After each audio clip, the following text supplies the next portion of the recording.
Talofatu talafo ala Radio Samoa le nei fo i tae au, alo maia o talo le asunga fua. O ini siua o ta avale lea na tele ina whaiti o ina e tangata i le tausanga ta aluai, ma o sa waile wha manatu i tangata ia siaki le lei, ma ia mauti noa o loo malama ia ia inga. O le luas fun tolu pasene o whaiti o ngā whaaulua nga i le Insurance and Financial Services Scheme i le tausanga ualu. E sau mai tangata o lo ini siua la tau ta avale, ma e whaapea o le toa tele, e mafua lava i le ese senga o le tau o le taavale i taimi e whaatalo sanga i le inisiua, ma le taimi e talai.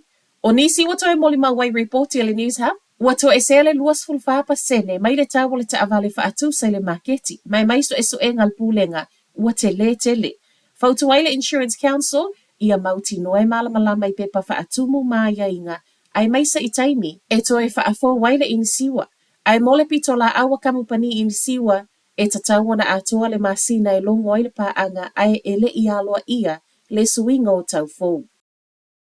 A o veve lai whaalau i loa ma whaasalalau ngā vaenga whaupu whai o le whainga palo tatele a New Zealand. Lea uto e tasi le masina mana yaso, wa whai mai Winston Peters o tangata Maori ele i whaapea a mea na tupunga nei lau whanua New Zealand po i lato nei o ni tangata moni. Tau noanga nei a Peters au i ai le whanutanga i Nelson ana nafi, ma ile talatalanga wa ia whai mai ai o tangata Maori o tangata folau mai Hawaiki, tali tonu e mai le atu kuki. O na o tangata na folau mai isi atunu umau mai wha amautu i totono New Zealand. Wa wha asesea ia Peters tali tonunga o tangata Maori o tangata na tupunga ane i ele o New Zealand. A o tala noai ele ma le tupunga ane o tangata Maori i totono New Zealand. Ele a wai ai fo i Peters i le tau mawhainga o lo tala noai na i le tatau na tasi o le pulenga i wa aia le suawa i totono le atunuu po o tangata Maori. Ma wai whai mai ai, ele ai se Maori e ana ina le suawai. Tu mai fo ile swinga wa sui ai nei le pulenga le soifua malo loina, fa apea malo na ingoa Maori. Te fatu ora, ele ta wa te lea Peters le ingoa, pau o lea, pe Maori pe papalangi, pau le mana onga o le tangata mai, o le fia mau o le tonga fitinga. E tu sa malitolo se lau i lato sa awai le fonotanga le nei le Trafalgar Center, au saunoa le taita e le New Zealand First ana nafi. I saunoanga fa alawa i tele level palo taile fa ai unga lava yaso. Wa whai mai le act lato te whaia le saolotonga e mawhai ai lavo na filifili le kamuta. E le tau wha atalo sangaina, se building consent o le ngā luenga o le fale, pe atu mai. Saunoanga le taita ia David Seymour ma wa whai mai ai foi o le aia toi o sia ese le Natural and Built Environment Act. Le wasui tūlanga le Resource Management Act te peo nālua ia i le masina tā aluai, ma le mafuanga. E le toi mo o mia nisi ingoa whaingata o le mea moni, o le mea mo o mia o le mautinolo o saunga le mu fale ai ele o afia fo i male ainga tua oi. O fuafuanga whaata atitia nei le pātia le act ma o se whainga se i fesoa soani le ngata i o whaupopo i le whai numero o fale le maketi, ai ia vave ai fo i le whauina o fale.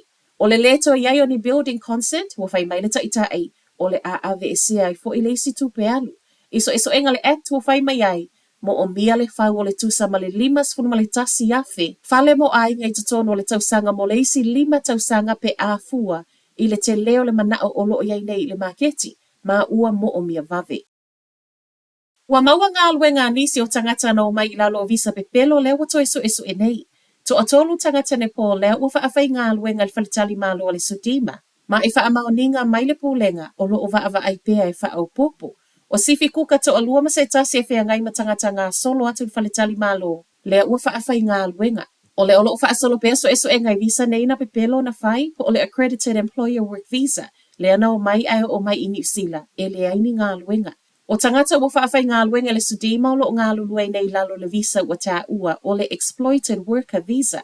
Ai mole loa loa o tangata wa a fia i whainga tau wha asese nei. O le ua tau mawhaile ma tā ngā luenga o pisi nisi ma ngā luenga, e tala noa i taita e o community i nisi au wala i whesoa soani ai. A o le malo wa whesoa soani mai e tau wala i le Temporary Support Package e au fia i male lua se lau luas fulu tā la mo le tangata to atasi i le vaiaso. E whesoa soani le totongi ina o fale o lo ono no fuai.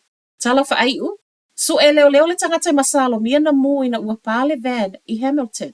O le van le nei na wha o ngai le ngaoi ino se tasi o pisinisi. I le tae au le aso whareile. Ai o mai le po le aso to o na i pā a o tu i Moore Street.